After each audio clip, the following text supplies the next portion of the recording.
not murdered, but were dropped off at the doorsteps of orphanages or the workhouse. All children taken into these institutions were given entirely new identities.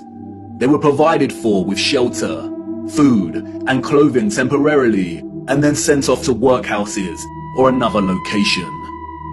Photographs in the 19th century were scarce, but towards the end of the century, we see more photographs, and the last continent to experience such mass exodus of orphans was the United States.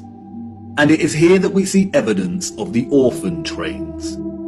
The first group of these orphans arrived in Michigan in 1854, and from that moment on, the movement shipped hundreds of thousands of children across the states until it ended in 1929. Officially, there were over 97 institutions involved in orphans and orphan trains in the 19th century. And again, this was not just the United States.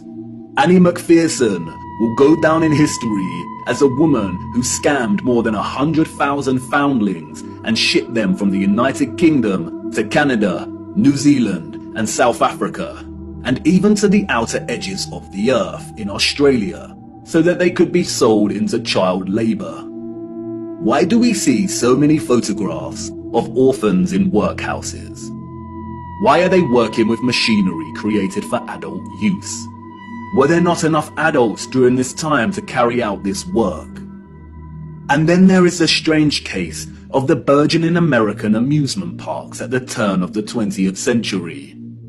In addition to rides and exhibits, many of these parks featured an unusual attraction: infantoriums. Visitors of these parks could stroll around with ice cream and swing by these stations, a visit equivalent to that of a fully functional neonatal intensive care unit, complete with incubators filled with sleeping, premature babies. History has been kind to Martin Couney. Touted as a hero, Couney was the German mind behind the incubators. His first encounter with premature babies, we are told, was at the 1896 World's Fair. He knew immediately that the exhibition would save babies' lives. The technology to keep premature babies alive was expensive, and he knew the public would pay to see the babies in incubators. He would charge an entrance fee at the amusement parks to generate funds to help these babies live.